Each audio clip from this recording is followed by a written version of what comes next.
Assalamualaikum warahmatullahi wabarakatuh. Selamat pagi anak-anak semua. Semoga kalian semua dalam keadaan sehat ya. Hari ini kita akan mempelajari materi tentang hikayat atau cerita rakyat.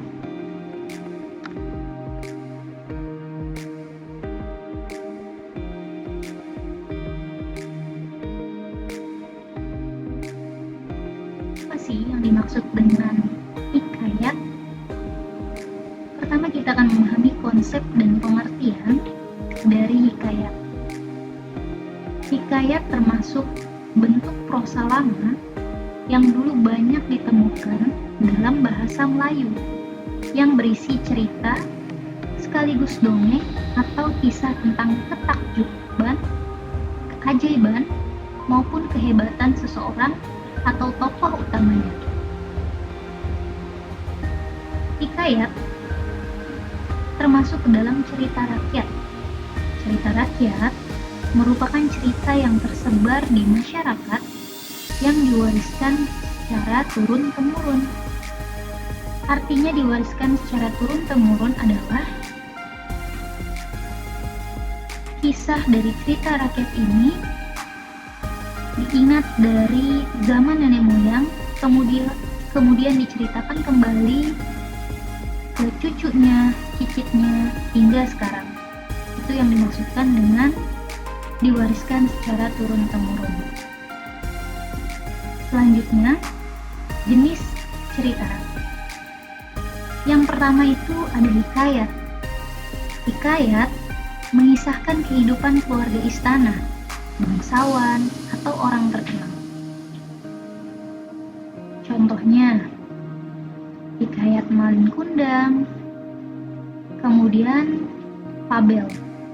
Fabel ini jenis cerita yang berisi cerita binatang. Contohnya, si kancil dan buaya, kemudian si gajah dan semut. Lalu yang ketiga, legenda. Berisi cerita asal-usul suatu hal. Contohnya, seperti yang tadi,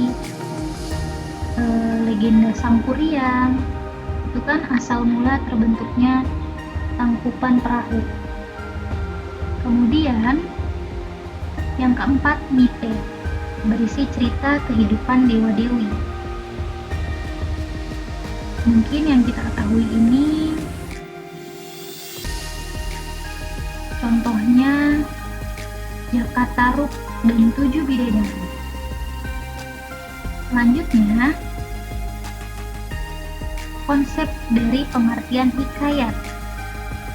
Hikayat berasal dari bahasa Arab, yaitu haka, yang artinya bercerita atau menceritakan. Fungsinya untuk apa? Yaitu sebagai hiburan dan pembangkit inspirasi serta semangat. Hikayat merupakan karya sastra lama. Karya sastra serupa dongeng yang disajikan dalam bahasa Melayu dengan bercerita tentang keajaiban kisah. Keajaiban kisah di sini contohnya banyak. Seperti yang kita ketahui cerita Malin Kundang yang dikutuk menjadi batu. Itu kan ada cerita tentang keajaibannya. Kemudian perahu yang ditendang oleh Sangkuriang kemudian menjadi gunung yang kita kenal dengan Gunung Tangkupan Perahu. Selanjutnya, jenis-jenis hikayat.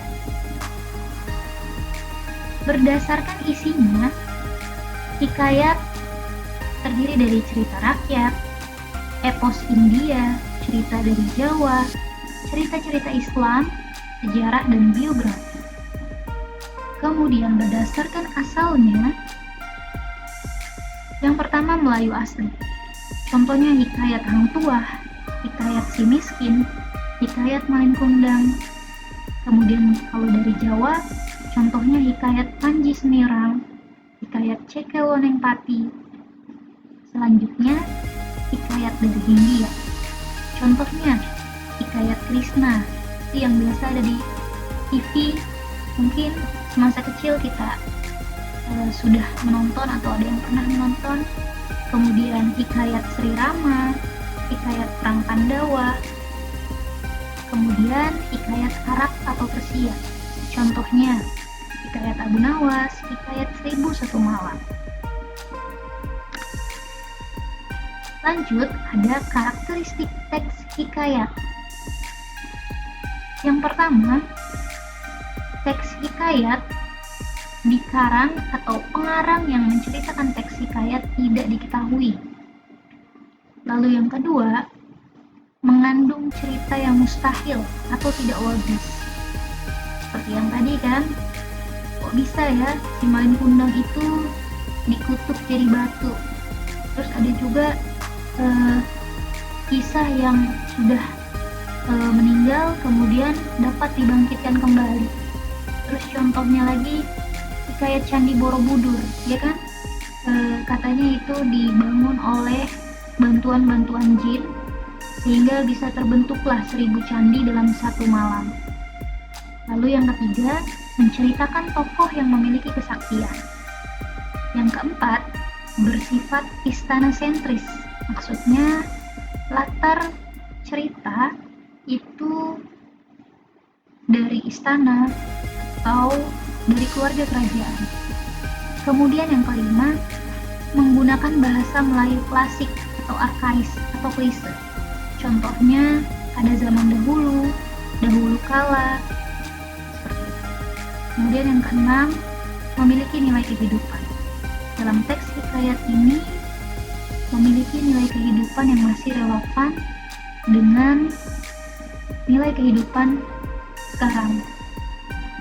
Seperti nilai kehidupan pada Malin Kundang, itu tidak boleh melawan orang tua, terdapat nilai moral, bagaimana adab dan perilaku terhadap orang tua yang masih menyangkut dengan nilai-nilai kehidupan pada saat ini. Kemudian, struktur teks hikayat. Yang pertama, ada orientasi, berupa ringkasan atau inti dari cerita, atau bisa juga gambaran awal cerita. Itu disebut dengan orientasi. Lalu yang kedua, peristiwa. Ini berisi pengungkapan peristiwa berkaitan dengan waktu, suasana, maupun tempat kejadian cerita. Lalu yang ketiga, resolusi. Berisi solusi terhadap permasalahan yang dialami tokoh. Dan yang keempat, klimaks. Berisi urutan kejadian yang dihubungkan secara sebab dan akibat. Pada bagian ini, runutan cerita dan masalah yang dialami tokoh mulai bermunculan. Dan yang terakhir, koda, yang berisi penceritaan akhir cerita atau pengungkapan komentar penulis tentang pelajaran yang bisa diambil dalam kehidupan. Nah, kemudian nilai-nilai apa saja sih yang terdapat dalam cerita teks hikayat? Yang pertama adalah nilai kepemimpinan yang bersifat nilai-nilai tentang jiwa kepemimpinan tokoh dari teks hikayat. Kemudian nilai agama, lalu nilai sosial, nilai budaya, nilai pendidikan, dan nilai moral. Kemudian apa bedanya hikayat dan cerpen? Dalam penggunaan bahasa hikayat itu terdapat banyak kata arkais atau klise yang sudah disebutkan tadi, dan pada cerpen dominan menggunakan penggunaan bahasa berupa majas dan banyak menggunakan konjungsi temporal atau waktu. Cerpen merupakan prosa naratif yang menggambarkan kehidupan, terutama kehidupan si penulis. Kemudian dalam cerpen adanya nama pengarang yang tercantum di dalamnya. Biasanya diletakkan di bawah judul cerpen. Sedangkan hikayat pengarangnya tidak jelas diketahui. Latar tempat cerpen berkisar pada lingkungan di sekitar. Nilai-nilai yang dikandungnya pun beragam.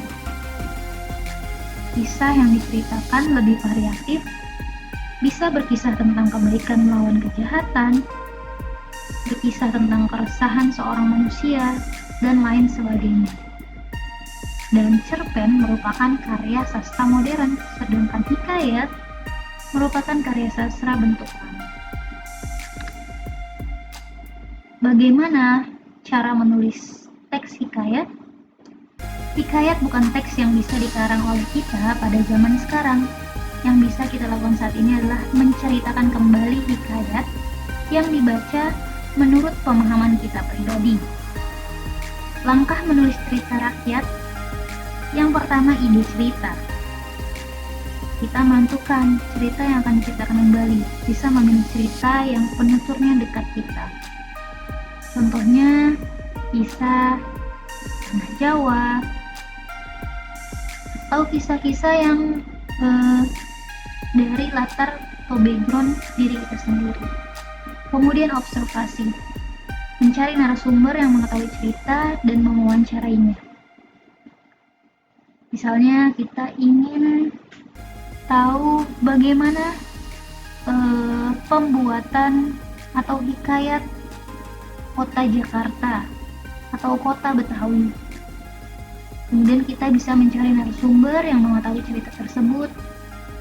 Lalu menulis ulang, menyusun cerita yang kita peroleh dari beberapa narasumber dengan memperhatikan struktur teks dan kebahasaannya. Dan yang terakhir, mereview, meninjau ulang tulisan dengan mengoreksi dan merevisi kesalahan sehingga menjadi tulisan yang layak dibaca. Baik, anak-anak, itu saja yang dapat saya sampaikan. Kurang lebihnya mohon maaf.